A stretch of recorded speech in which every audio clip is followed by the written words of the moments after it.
what changed? You look healthier. Oh. I'm not miserable. I quit my job. That's what changed. Yeah. Say that did. Cool. That would be my thing. But in lieu of that happening, it's going to be finding something. I went through this thing with my husband and I said, I feel like I've switched from career focused to life focused. Oh, that's a tag. That is a... That's good. Yeah. So so good. One more time. From career focus to life focus. Hey everybody, thank you for joining me on another episode of What's Your One Thing? I'm your host, Jordan Hiller, and we're pausing our new Help Me Understand Music series, but just for a moment. And don't worry, we will be back in a few weeks with deeper dives into the Mile Music Festival, and even with some recording artists that are going to be at the show. But today, I couldn't wait to share this inspiring conversation I had with an old friend, Sara Valley. She is doing the one thing we all secretly dream of doing, but don't really have the guts to do. She walked away from a stable career to chase creativity, projects, and launch her new podcast, Behind Open Doors, and truly become life-focused. Stay tuned to hear how she made the leap and why it might just give you the courage to do the same. Thank you and enjoy. Sara and I went to high school together. We were good friends, and we reconnected recently over our love for podcasts. You are doing the thing that everybody says they want to do, which is I'm going to quit my job and I'm going to do my passion project. And that is why we have Sara on today. Yes. Walk us through. Passion projects, I think. Passion projects is a better word. Yeah, okay. There have been numerous projects that have suddenly popped up, an Etsy shop, a mural painting, all sorts of other things. You were one of the first people that were like, congratulations. It was a distinct group of people, I would say, that I got that response from. And then there were other people that were like, what did you do? So just to backtrack, this was my response to her telling me that she quit her job. Yes. We had just started chatting again and reconnected over the podcast. Then I was like, hey, Jordan, by the way, I had a sudden life change. So I'm going to be more serious about this podcast now. And then I said I left my job, and it was sudden and it was not anticipated. The day I left my job, I went in not expecting to leave that day. Oh, wow. Okay.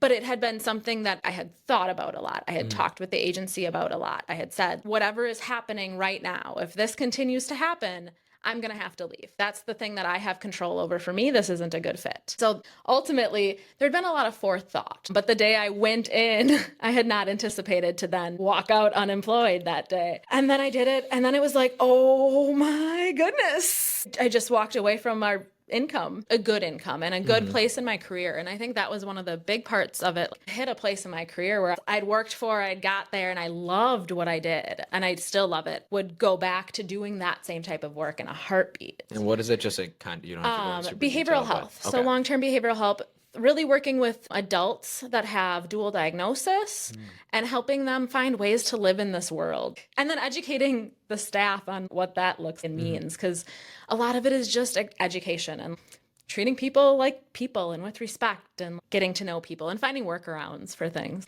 You don't want to do the dishes? Make a budget for paper plates or different things like that. There's a solution for everything. There's a solution to things. So behavioral health is a lot of, we're going to play around and find out the solutions.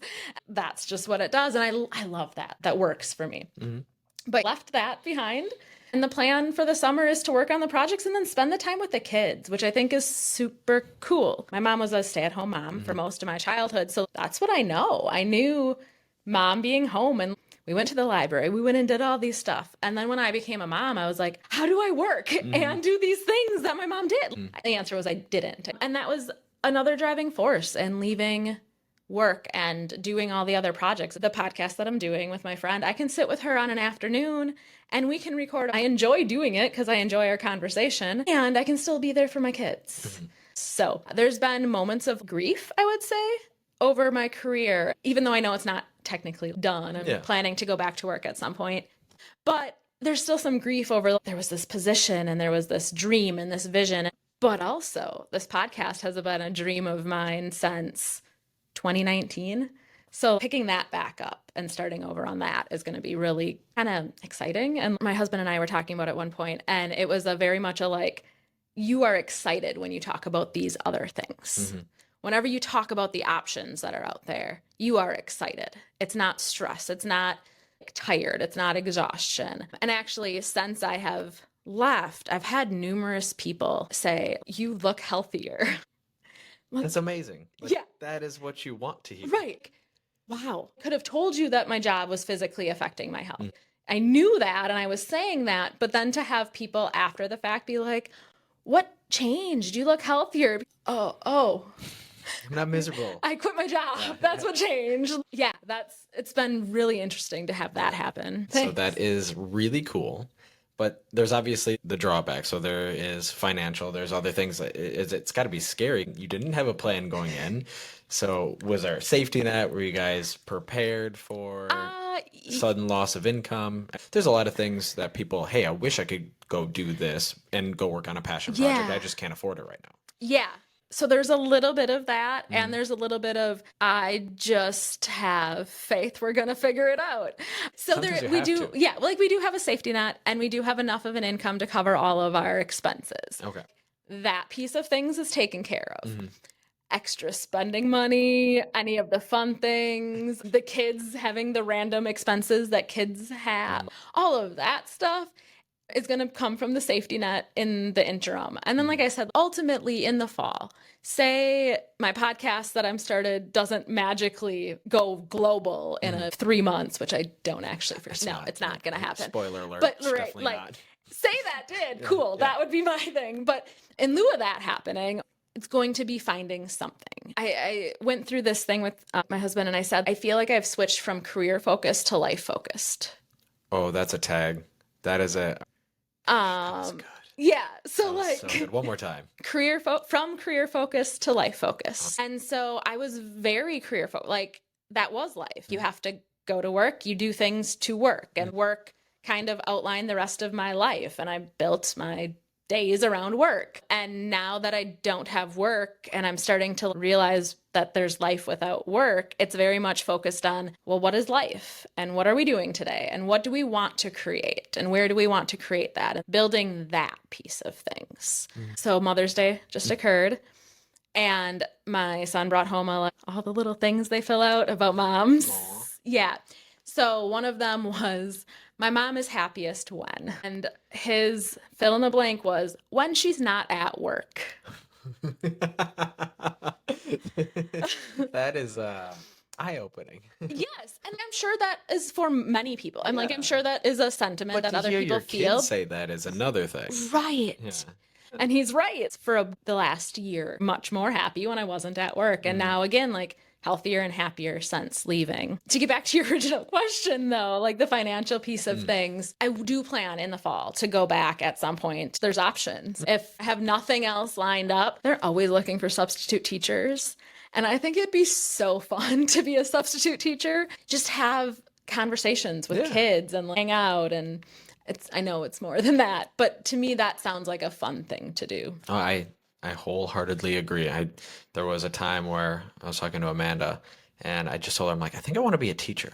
And I don't know what that means. I don't know if that means being in a classroom or in the sense of a teacher or professor, but just somebody that gets to talk to people for a living. Yes. That's what I want. So I can understand that. So you are on this sabbatical. Yes. This journey. That's a good word for it. It's a good word. And you're trying out the podcast, the mural, the Etsy shop. We can kind of go into the podcast a little bit because I loved the concept and I loved the idea behind it. Yeah. So just give us the 30-second elevator pitch. It's me and one of my closest friends to talk about topics that people don't like to talk about often or that are kept behind closed doors and bring them out into the open from different perspectives. Part of our intro was talking about the fact that we're friends by choice. So we choose to remain friends and we choose to have these hard conversations because we find value in that different perspective. Mm-hmm.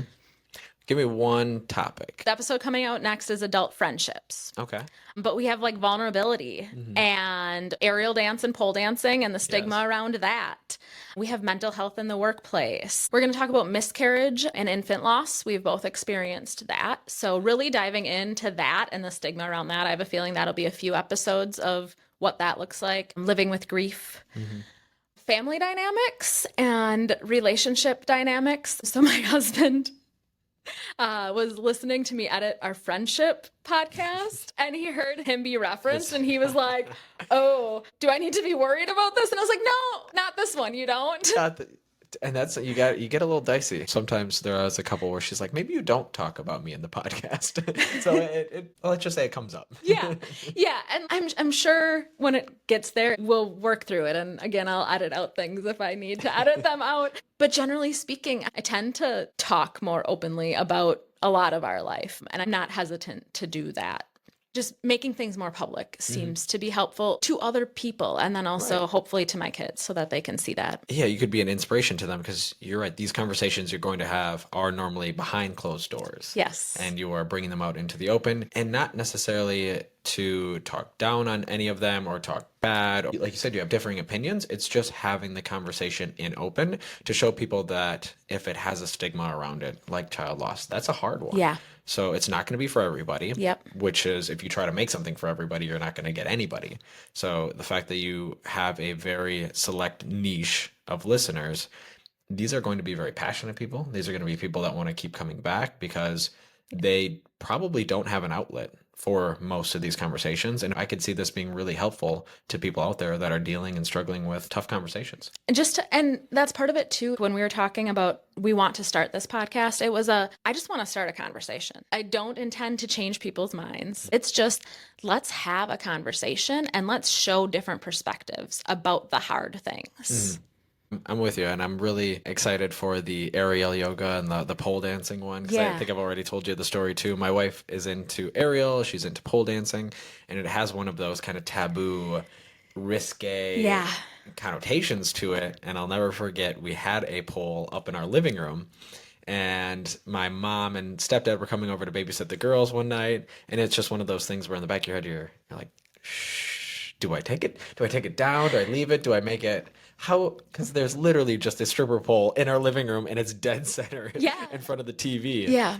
But it was just it's a fun exercise, and I loved it personally. Yeah. I mean, we also have a pole in our living room. Yeah, so you get it. And we also have a hammock. So the kids, we do too. Yeah, the kids play on the hammock a lot. I was actually showing them new tricks yesterday, and we were practicing that and some acro and stuff. And there is a lot of stigma. There have been times where people have come to my house, and especially in the beginning, I'm pretty open about it now, but in the beginning I was like, shush, I can't tell anybody I'm doing this. There were people that didn't talk to me, like came over and they saw that and they left my house without acknowledging me or any of that. And some of that too is like, do we want those people in our life? It's a good filter. That's right. Find out if you're my friend or not. Let's see how you take the stripper pole in the kitchen. Yes. Yeah.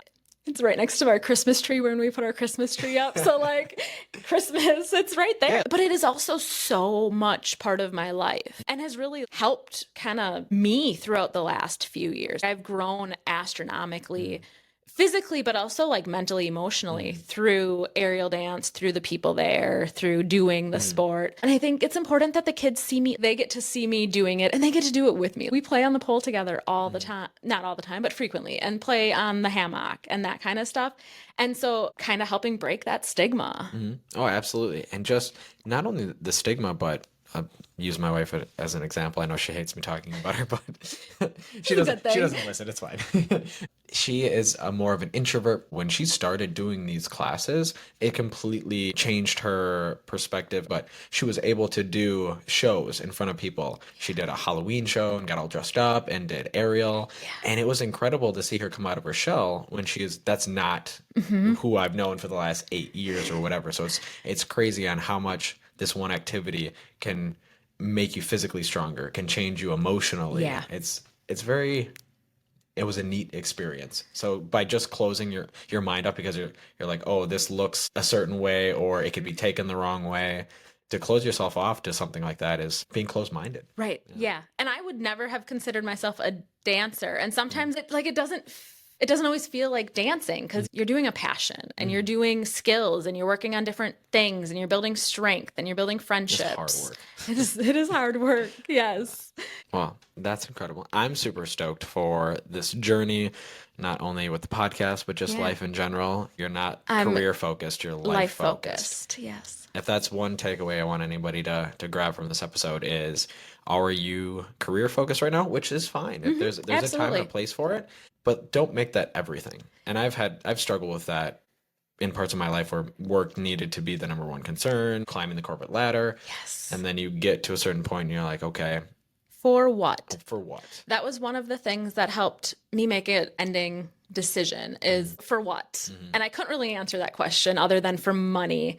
And that's There's millions of ways to make right. money. Like I could make money other ways. So then there's passion for those things that I was doing, but why am I in a place where I don't feel like I belong anymore for money? And I know other people have to make that choice. Not everyone has the ability to financially say, okay, I'm not making this choice anymore. But I also said, like, you couldn't pay me to feel the way that I'm feeling. And again, They were. and they were. Yeah. Yes. If you would have come to me and said, hey, Jordan, I'm going to have you feel this way for 1 hour. And in exchange, I'm going to give you this amount of money. You'd laugh at me and you'd say no.